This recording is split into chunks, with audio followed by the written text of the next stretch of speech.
Un train-train régulier pour ces chefs d'entreprise qui ne jurent plus que par le train express régional. Alors depuis quelques mois, je prends un malin plaisir à garer ma voiture à Rufisque, à venir par le train, faire mes petites courses et reprendre le train. Que dans le train, si j'avais ma voiture, je n'aurais pas eu le temps de téléphoner ou de voir quelques-uns de mes dossiers. Ils sont nombreux à privilégier ce moyen de transport rapide, à l'instar de Lise Bray, convaincue que le train apporte une solution concrète à la mobilité urbaine. Ce que j'observe avec plaisir et avec intérêt, c'est que le train est rempli. On vient de revenir de Colobane, le train est rempli. Je pense que du coup, il a rencontré vraiment sa clientèle. Et ce faisant, il offre un début de réponse à la mobilité de Dakar. Gain de temps, mobilité accrue, le train express régional est une bouée au moment où Dakar étouffe. 66% de l'activité économique du pays est concentrée. Près de 25% de la population vit dans la capitale. Le trafic routier, qui devient de plus en plus difficile, ne constitue pas seulement un problème pour les automobilistes, il a un impact néfaste sur l'environnement.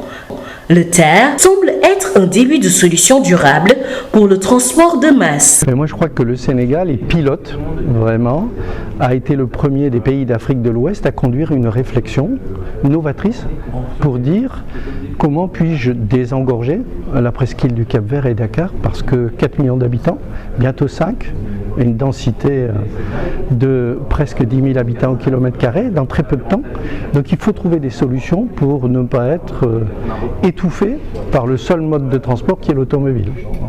Et donc utiliser la plateforme ferroviaire historique qui existait à Dakar. Le Sénégal a fait ce projet en très peu de temps et je crois que beaucoup de pays africains viennent ici à Dakar visiter la CETER et le TER de Dakar. Selon l'Agence nationale de la statistique et de la démographie, 70,5% du parc automobile est concentré dans la région de Dakar.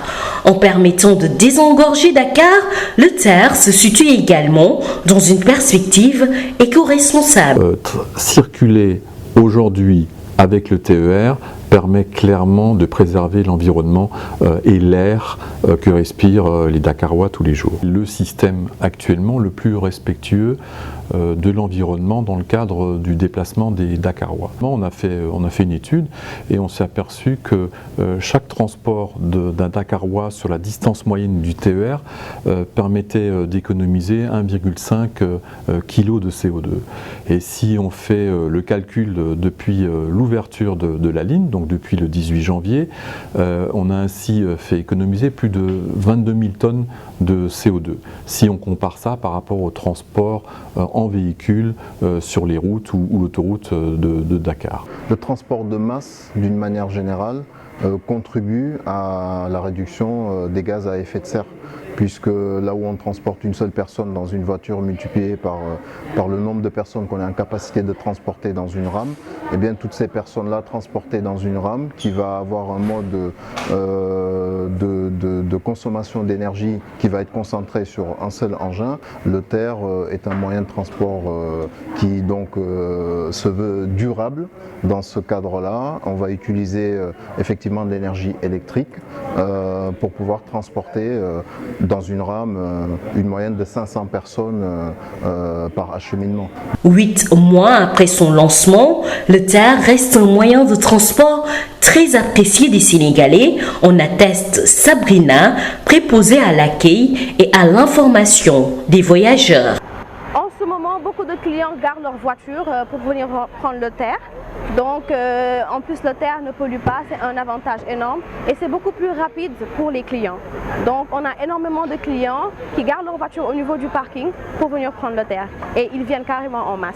C'est moins de pollution, c'est moins d'embouteillage et c'est beaucoup plus rapide et c'est leur avantage à eux-mêmes.